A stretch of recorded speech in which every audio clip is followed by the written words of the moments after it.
Hi guys, welcome back to HashFit എന്ന YouTube ചാനലിലെ മറ്റൊരു വീഡിയോയിലേക്ക് ഏവർക്കും സ്വാഗതം. അപ്പം ഇതാണ് ഞങ്ങളുടെ കോളേജ്, ഞങ്ങളുടെ അല്ല, ഞാൻ പഠിക്കുന്ന കോളേജ്. അപ്പം കുറേ സ്റ്റുഡൻസ് ഒക്കെ ഉണ്ട്. നമുക്ക് ഏതായാലും അവരെയൊക്കെ കണ്ടിട്ട് വരാം. ഇതൊക്കെയാണ് എൻ്റെ ക്ലാസ്മേറ്റ്സ്. അപ്പോൾ ഇത് ചിലവർക്കൊക്കെ നാണം, ചിലവർക്കൊക്കെ മ്ലാനത, ചിലവർക്കൊക്കെ ഭയങ്കര നല്ല. ഇതേ ഒരുത്തൻ അവിടെ ഇരുന്ന് പ്രാർത്ഥിച്ചുകൊണ്ടിരിക്കുക. നേരമാണ് ഞാൻ ഒരുത്തന്നെ പേരെടുത്ത് വിളിച്ചപ്പോൾ അവനൊരു ഹായ് തന്നത്. അപ്പുറത്തിരിക്കുന്ന വിക്ടറി കാണിച്ചത്. ഏതായാലും നമ്മുടെ ഈ ചെക്കന്മാരൊന്നും അത്ര നാണം കുടുങ്ങികളല്ല. അപ്പം നമ്മുടെ ലേഡീസാണ് മെയിൻ, നമ്മുടെ ഗേൾസ് പവറാണ് കേട്ടോ. അപ്പം എല്ലാവരും സെറ്റാണ്. ഞങ്ങൾക്കിന്ന് അതായത് നമ്മൾ വരുന്നതിന് മുമ്പേ നമ്മുടെ കോളേജിൽ നിന്ന് പടിയിറങ്ങിപ്പോയ നമ്മുടെ സീനിയേഴ്സ് ഉണ്ടല്ലോ, അപ്പോൾ അവരുടെ ഗ്രാജുവേഷൻ പ്രോഗ്രാം ആയിരുന്നു ഇന്ന്. അപ്പോൾ അതിന് വേണ്ടിയിട്ടുള്ള ഇതാണ് നടന്നുകൊണ്ടിരിക്കുന്നത്. അതിന് വേണ്ടിയിട്ടുള്ള പരിപാടിയൊക്കെയാണ് നടന്നുകൊണ്ടിരിക്കുന്നത്. അപ്പം ഇതേണ്ടേ നമ്മുടെ സ്റ്റുഡൻസൊക്കെ ഓരോരുത്തർ ഇങ്ങനെ വന്നുകൊണ്ടിരിക്കുക.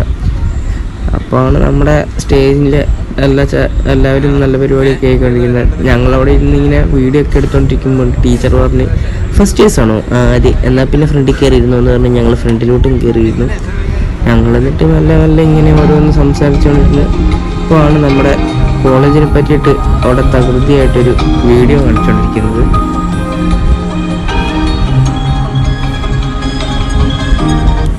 മലയോര മേഖലയുടെ ഉന്നത വിദ്യാഭ്യാസ മേഖലയിൽ വളർച്ചയുടെ ചുക്കാൻ പിടിച്ചുകൊണ്ട് കഴിഞ്ഞ 40 വർഷത്തിലേറെ പാരമ്പര്യമുള്ള ഒരു പ്രമുഖ സ്ഥാപനം DePaul arts and science college എടത്തുണ്ടി.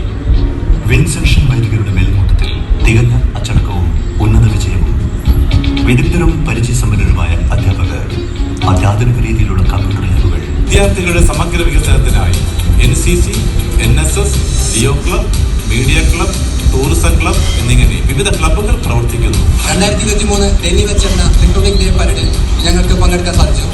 2023 group level best കാൻഡിഡേറ്റായി ഞാൻ തിരഞ്ഞെടുക്കപ്പെട്ടു. വാൻ IT കമ്പനികളിൽ കുട്ടികൾക്ക് ക്യാമ്പസ് പ്ലേസ്മെന്റ്, ആധുനിക രീതിയിൽ നവീകരിച്ച കമ്പ്യൂട്ടർ ലാബ്, വിദ്യാർത്ഥികളുടെ സമഗ്ര വികസനത്തിനാവശ്യമായ പഠന അന്തരീക്ഷം എന്നിവ ഡിപോളിന്റെ മാത്രം നേട്ടങ്ങളാണ്. ഞാൻ De Paul arts and science college 2022-23 union chairperson ആയിരുന്നു. ഡിസംബർ 3 ഡോക്ടർ രാജേന്ദ്ര പ്രസാദ് അനുസ്മരണ ചടങ്ങിൽ കേരളത്തിനെ റെപ്രസെന്റ് ചെയ്ത ഇന്ത്യൻ പാർലമെന്റിൽ സംസാരിക്കാൻ അവസരം ലഭിച്ചു. I am proud to be a Depaul. Depaul arts and science college.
Commerce മേഖലയിലും ആർട്സ് മേഖലയിലുള്ള വിദ്യാർത്ഥികൾ പഠിക്കുന്നുണ്ട്.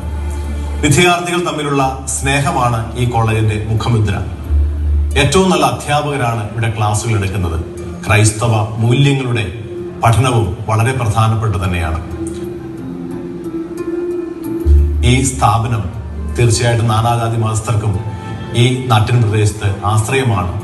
ഇവിടെ പഠിച്ചിറങ്ങിയ അനേകം വിദ്യാർത്ഥികൾ ലോകോത്തര നിലവാരമുള്ള കമ്പനികളിൽ ജോലി ചെയ്യുന്നു, പോലീസ് ഫോഴ്സിൽ വർക്ക് ചെയ്യുന്നു, ആർമിയിൽ വർക്ക് ചെയ്യുന്നു. അങ്ങനെ അനേകം മേഖലകളിൽ ഈ കോളേജിലെ വിദ്യാർത്ഥികൾ ഇന്ന് തിളങ്ങിക്കൊണ്ടിരിക്കുകയാണ്. അതുപോലെ തന്നെ സാമൂഹിക പ്രതിബദ്ധതയും ഈ കോളേജിന് ഏറ്റവും പ്രധാനപ്പെട്ടതാണ്.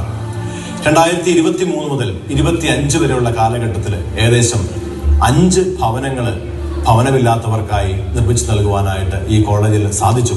അതുകൊണ്ട് തന്നെ അച്ഛൻ്റെ പ്രസംഗത്തോടു കൂടി നമ്മുടെ ആ ഇത് കഴിഞ്ഞു. പിന്നെ ചേട്ടന്മാരൊരു ഹായ് കാണിച്ചു. കൂട്ടുകാരനുണ്ട്, ഇതേ ഒരു കൂട്ടുകാരനാണ്. ഇതാണ് നമ്മുടെ കോളേജിൻ്റെ അവസ്ഥ എന്ന് നിങ്ങൾ വിചാരിക്കരുത്. കുറേ പേര് ഇനിയും വരാനുണ്ട്. അപ്പം അവിടെ ഇരുന്ന് ബോറടിച്ചപ്പം ഞാൻ ബാത്റൂമിലേക്കും പിന്നെ വെള്ളം കുടിക്കാനൊക്കെ ഒന്ന് ഇറങ്ങി. പോയി ഒന്നവിടെ കാണുന്നത് ഇതാണ് നമ്മുടെ സീനിയേഴ്സ് എല്ലാം കൂടി ഇങ്ങോട്ടേക്ക് വരുന്നത്. അപ്പം സീനിയേഴ്സിനെ എല്ലാം കൂടി പെട്ടെന്ന് കാണിക്കാൻ വേണ്ടിയിട്ടാണ് കുറച്ച് സ്പീഡാക്കി ഇട്ടിട്ടത്. ഇല്ലെങ്കിൽ ഇപ്പോൾ ഒന്നും തീരുവല്ല. സോ കുറച്ച് സ്പീഡാക്കി ഇട്ടിട്ടുണ്ട്. ഇത് കഴിയുമ്പോൾ നേരെ പോകുന്നത് ഒരു പ്രാർത്ഥന നൃത്ത കലയിലേക്കാണ്. അപ്പം അത് കാണാൻ കുറച്ച് ടൈമിൽ തോന്നുന്നു.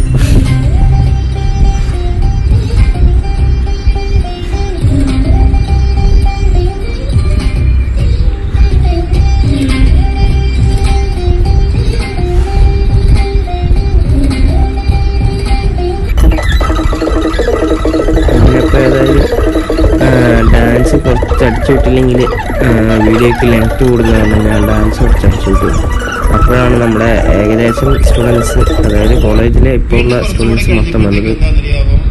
4ാമത് മറ്റൊരാളും കൂടെ കയറി. അത് ഒരു മധ്യവയസ്കയായിരുന്നു. അന്ന് ട്രെയിൻ യാത്ര ചെയ്യുന്നതിനിടയ്ക്ക് എന്തായിരിക്കും ഇവർ പരസ്പരം പരിചയപ്പെട്ടപ്പോഴേ ഈ കമ്പാർട്ട്മെന്റിൽ ഉണ്ടായിരുന്നവരാരൊക്കെയായിരുന്നു അറിയാമോ? ഒരു യുവാവ്, ഒരു യുവതി, ഒരു മധ്യവയസ്കൻ. ഇവരിങ്ങനെ ധാരാളം കാര്യങ്ങൾ സംസാരിച്ച് ട്രെയിൻ യാത്ര ചെയ്ത് പിന്നെ സാറിൻ്റെ ഒരു പ്രസംഗമായിരുന്നു. സാറിൻ്റെ പ്രസംഗം കേട്ടിരിക്കാൻ നല്ല രസമാണെങ്കിൽ നിങ്ങളെ കേൾപ്പിച്ചതിനാൽ നിങ്ങൾക്ക് ചിലപ്പം ബോറടിക്കും. അത് കാരണം ഞാൻ കുറച്ചങ്ങ് അടിച്ചു വിട്ടു. എന്നാലേ നമുക്ക് നമ്മുടെ ബാക്കിയുള്ള പരിപാടിയും കൂടി ഇതിനകത്ത് കാണിക്കാൻ പറ്റുള്ളൂ. ഏതായാലും ഇപ്പം നമ്മുടെ ഗ്രാജുവേഷൻ പ്രോഗ്രാമാണ്. ഗ്രാജുവേഷന് വേണ്ടിയിട്ട് ഏതായാലും സ്റ്റുഡൻസിന് എല്ലാവരെയും വിളിച്ചു. പിന്നെ അതിനു മുമ്പ് ആ വിളക്ക് കത്തിക്കുന്ന ചടങ്ങുണ്ടായിരുന്നു, അതൊക്കെ അങ്ങ് നടത്തിയിട്ടുണ്ട്. അങ്ങനെ നമ്മുടെ പ്രിൻസിപ്പാൾ അച്ഛനായ ജോബിൻ അച്ഛനാണ്, എനിക്ക് കറക്റ്റ് പേര് കിട്ടുന്നില്ല. അച്ഛൻ ഏതായാലും നല്ല സിമ്പിൾ ആൻഡ് ഹമ്പിൾ ആയിട്ടുള്ള ഒരു അച്ഛനാണ്. അപ്പം അച്ഛനാണ് വിളക്കൊക്കെ കത്തിച്ചിട്ടുള്ളത്.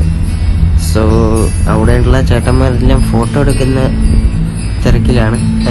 നമ്മളൊരു ടീച്ചർ സൈഡിൽ നിന്നിട്ട് ഫോട്ടോ എടുക്കുന്ന. അങ്ങനെ ഏതായാലും അച്ഛൻ വിളക്ക് കത്തിച്ചു. അത് കഴിഞ്ഞ് പിന്നെ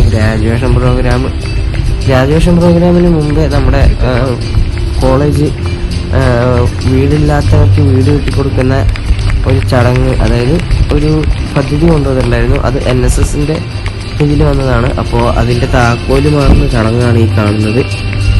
സോ അങ്ങനെ താക്കോല് മാറി. പിന്നെ ഗ്രാജുവേറ്റഡ് ആയിട്ടുള്ള എല്ലാവർക്കും സർട്ടിഫിക്കറ്റ് കൊടുക്കുവാണ്. അങ്ങനെ സർട്ടിഫിക്കറ്റ് കൊടുക്കുന്നത് കുറച്ച് അടിച്ചു കൊള്ളണം. കാരണം ഞാൻ സർട്ടിഫിക്കറ്റ് എടുക്കുന്ന വീഡിയോ എടുത്തു കഴിഞ്ഞപ്പോൾ ഏകദേശം ഒരു 9 മിനിറ്റുള്ള വീഡിയോ ആയിരുന്നു. സോ അത് അടിച്ചു വിട്ടില്ലെങ്കിൽ കുറച്ച് ചടങ്ങായിരിക്കുന്നത് കൊണ്ട് ഞാനതങ്ങ് അടിച്ചു വിട്ടു. അങ്ങനെ ഏകദേശം നമ്മുടെ പ്രോഗ്രാം കഴിയാനായിട്ടുണ്ട്. അങ്ങനെ നമ്മളേതായാലും പ്രോഗ്രാമിൽ കുറേ ചേട്ടന്മാരും ചേച്ചിമാരും ഒക്കെ പോലെ ആവണമെന്നൊക്കെ തീരുമാനിച്ചിട്ടുണ്ട്. അങ്ങനെ നമ്മളത് കഴിഞ്ഞപ്പോൾ പായസം കുടിക്കാൻ വേണ്ടി പോയി. കോളേജിൽ നിന്ന് കിട്ടിയതാണ്. കോളേജിൽ നിന്ന് നേരെ ഞാൻ എന്തായാലും നമ്മുടെ പതിവ് പരിപാടി ജിമ്മിലോട്ട് എത്തിയിട്ടുണ്ട്. സോ ആദ്യമായിട്ടാണ് വീഡിയോ കാണുന്നെങ്കിൽ ചാനൽ സബ്സ്ക്രൈബ് ചെയ്യാൻ മറക്കണ്ട.